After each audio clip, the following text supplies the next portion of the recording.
వచ్చినా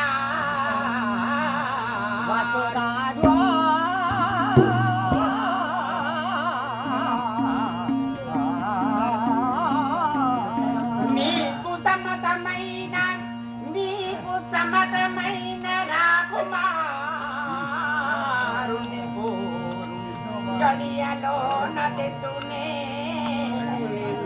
కమల నేత్రి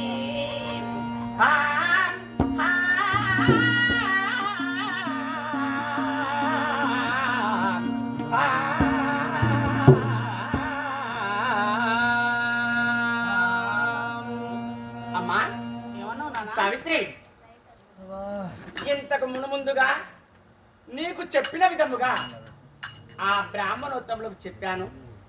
విప్రవరులు వెళ్ళారు, నీకు వరుణ్ణి చూసి వస్తారు. కానీ మళ్ళీ నా సన్నిధంలోకి వస్తున్నావంటే నీకు సమ్మతమైన రాకుమారుని కోరు. నీకు సమ్మతమైన నీ మనసు లోపల ఎవరైనా అబ్బాయి ఉంటే, ఎక్కడైనా చూసాడు బాగా ఉంటే నీకు సమ్మతమైన రాకుమారుని కోరు. గడియలో గడియ లోపల తెచ్చి నీకు కళ్యాణం చేస్తున్నామా సావిత్రి. చిన్న మాట, ఇంతవరకు మన గ్రామంలో కలిగినటువంటి వేద విప్రులను ఈ యొక్క రారాక రాజుల దగ్గరికి వెళ్ళి చక్కని రాకుమారిని చూసి రమ్మని మీరు చెప్పారట. నిజమేనా ఈ మాట?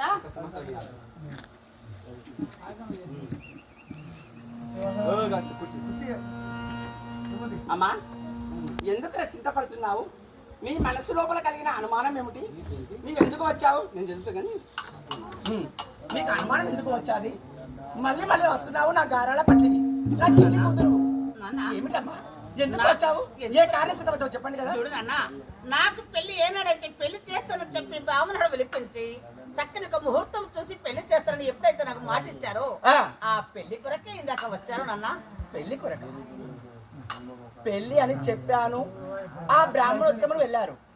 సరే, మరి వారు వచ్చారా లేదా? వారు వచ్చారు, ఆ సంబంధం నాకు నచ్చలేదు. కానీ అమ్మా సావిత్రి, ఒక మాట. సరే, ఆ బ్రాహ్మణోత్తములు వెళ్ళారు, వెతికారు, అది అనవసరమైన విషయం మనకు. సరే, నీ మనసు లోపల ఎవరైనా వరుడు ఉంటే, నీకు నచ్చిన వరుడు ఎవరైనా ఉంటే కాస్త చెప్పమ్మా, ఇచ్చి పెళ్లి చేస్తాను. అందులో అనుమానం ఏముంది?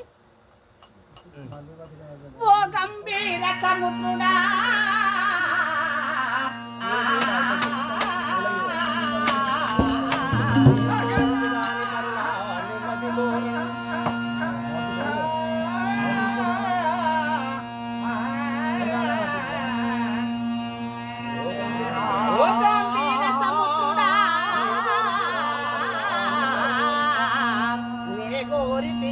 పరులా నెమ్మది గోరలు సగసగు జుమసే నాకుని తనదినే ఓరి నాడి పరులా నెమ్మది గోరా.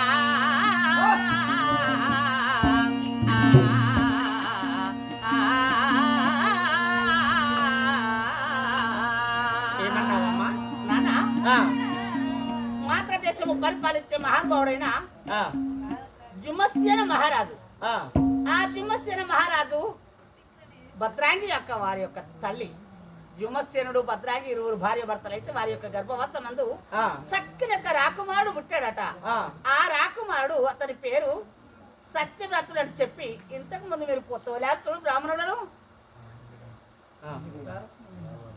అయితే నేను అతన్ని నా మనసారా కోరాను. దుర్మార్గురాలా,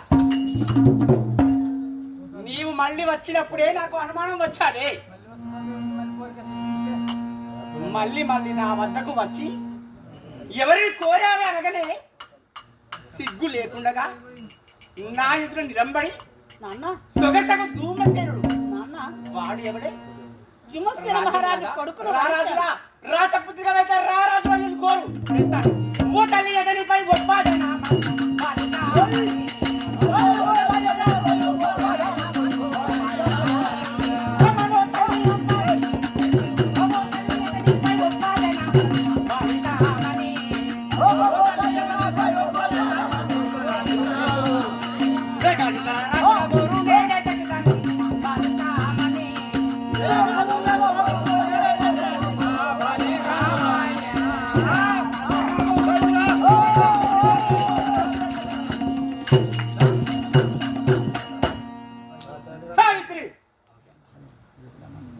ఆ ధూమసేనుని తనయుడు తప్ప వేరే వారిని కోరు ఆలస్యం చేయకుండా నా చిన్ని కూతురు నా గారాల పట్టివి జుమస్సేన మహారాజును కోరితే మహారాజు కుమారుని కోరితే సత్యవ్రతుడు తప్ప అధికమైన క్రోధం చేత నన్ను క్రింద తప్పించావే అతడు ఎందుకు వద్దో తెలుసుకోవచ్చు నాన్న.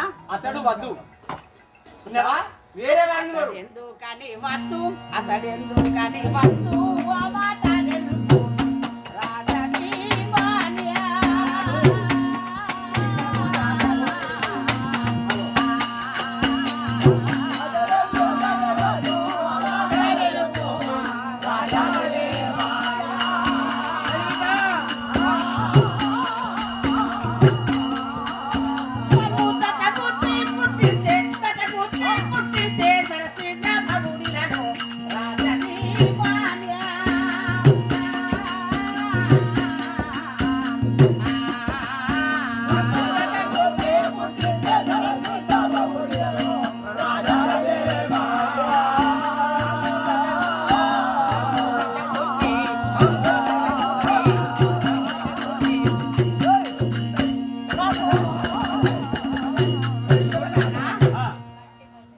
అతన్ని ఎందుకని వద్దన్నారో నాకు అది ఏం తెలియదు.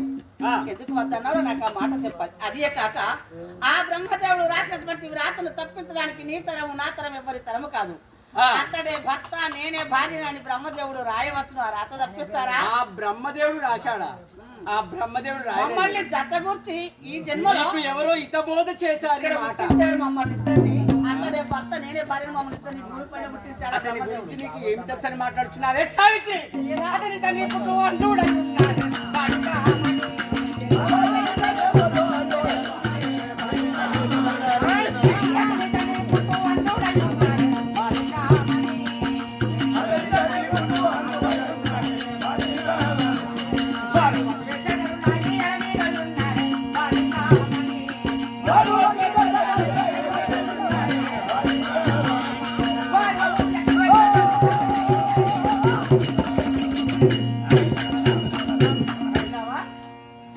అతని తండ్రి పుట్టు అందుడు, పుట్టుకతోటే గుడ్డివాడు. వారికి రాజ్యం లేదు, వాళ్ళు ఉందామంటే స్థలం లేదు. అడవి లోపల పారుడాకులను నివసించుకొని ఆ మండ ఈ మండ కోవిలుగా చేసుకొని అడవి లోపల కాలం గడుపుతున్నారు. అటువంటి వారిని ఏంటి నాన్న ఏమంటున్నారు? వాళ్ళు రాజ్యం లేక అడవిలో ఉన్నారంటున్నారు. అటువంటి వారికి సంబంధము నేను చేయడమా? నాన్న నాన్న ఒక మాట నాన్న, రాజముండగా అడవి రండి లేనెందుకు రాజని మాన్యా.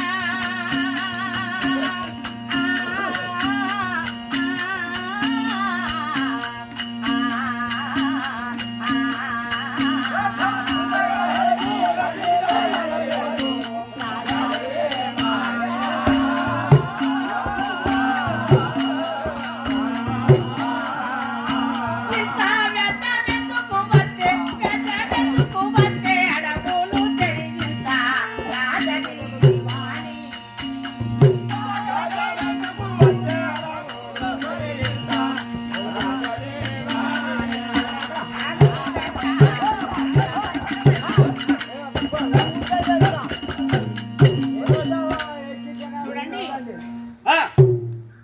రాజ్యం ఉన్నది, వారికి రాజ్యం ఉండగా రారాజులైతే రాజ్యం ఉండాలి, కానీ రాజ్యం లేక అడవి లోపల ఎందుకు ఉన్నారు? వాళ్ళు రారాక రాజులు అయ్యి ఉండి వారికి రాజ్యం లేక అడవిలో ఉన్నారంటున్నావు. అసలు వాళ్ళు రాజులేనని వాళ్ళకి అడవి రాజ్యం ఎందుకు ఉండదు? అడవిలో ఎందుకు ఉన్నారు? ఎత్తు వేసినట్టే ఒక ఎత్తుల తిరిగి అడవిలో ఆకులను తినుకుంటా ఆకమ్మ ఇండమ్ముల కట్టి అందముల పనాలు తినుకుంటా అక్కడ ముగ్గురు బతుకుతున్నారు అంటున్నావు. నీకు న్యాయమైనా? నీకు ఇష్టం లేకపోతే బిడ్డ నీకు పిలవాన్ని చెయ్యని వాడు అర్థం చెప్తాను. అవునా? ఇంకా చెప్పాలా? ఇంకా చెప్పాలా? శత్రువుల చేతాలు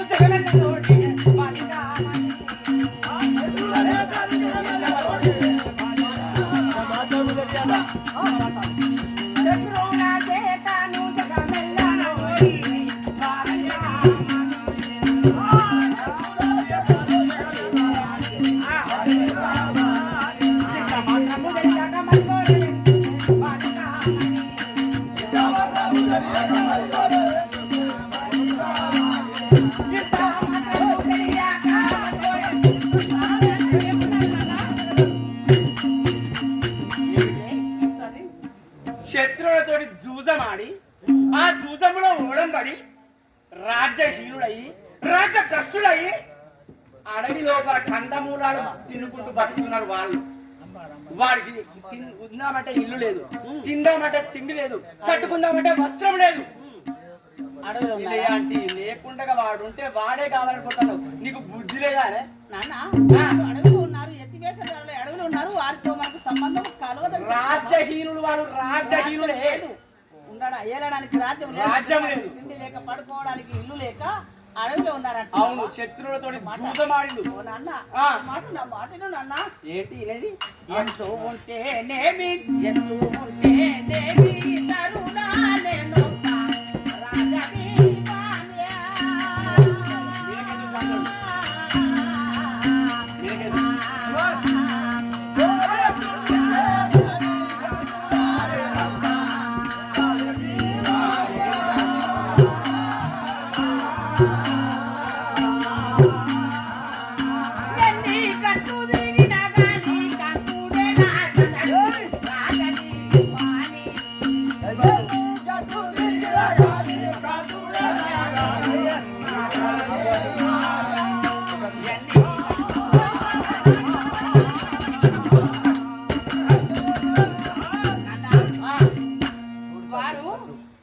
రాజ్యం లేక శత్రువుల చేత రాజ్యం ఓడిపోయి అడవిలో ఉన్నారన్నావు.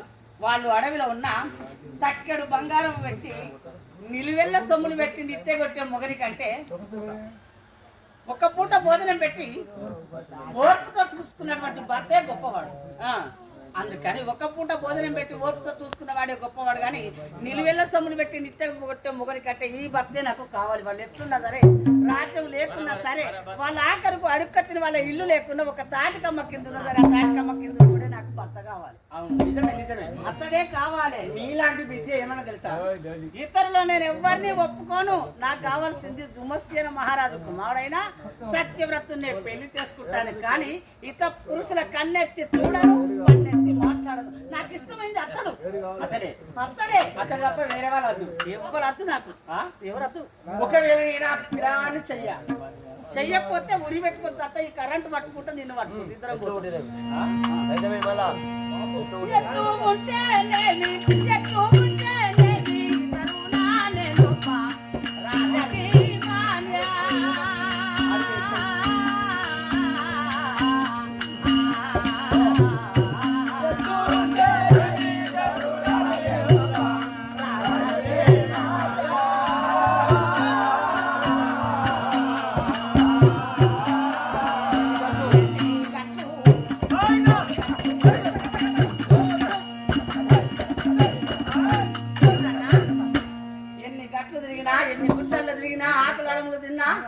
అడవిలో ఉన్నా అతనే నా భర్త, నేనే అతనికి భార్యను.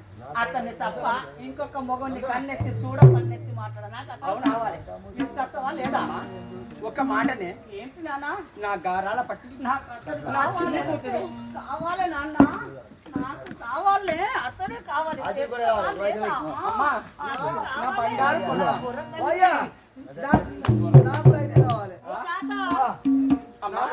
చిన్ని కుమార్తె ఒక మాట, నా తోడు వినాదాదేనయము లేదటాని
ఒక్కగానొక్క కుమార్తె.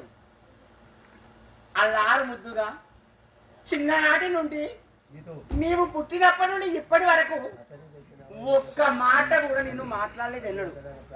చెట్టుకొని చెంపదెబ్బ కూడా ఎన్నడు కొట్టలేదు తల్లి నిన్ను. కానీ ఈ రోజు నాకు అతడే కావాలి అతడే కావాలి అతడే కావాలంటున్నావు. అతన్ని కోరినా నీ బ్రతుకు ఏమవుతున్నదమ్మా? తిందామంటే తిండి లేదు, ఉందామంటే నివాసం లేదు. వారి టాకులు కట్టుకొని కండమూల ఫలములు భుజించుకుంటా వారి బ్రతికే అదో గతిగా ఉన్నది. అటువంటి వారికి నిన్ను ఇచ్చి ఆ కుంపంలో కోసినమ్మా నాన్న. అమ్మా నీకు ఇటీరెందుకు బుద్ధి, ఇటీరెందుకు బుద్ధి, ఇంద్రాయించనే తల్లి బాలికా మాయా.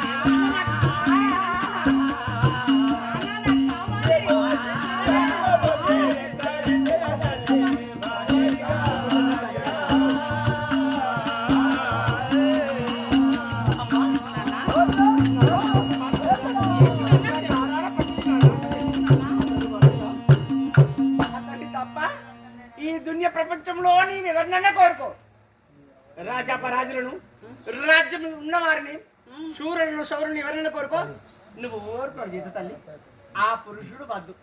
లేదు నాన్న, వద్దమ్మా మాట వద్దు. అతడు తెచ్చితే గాని, అతని తెచ్చితే గాని ఎవరిలో బతుక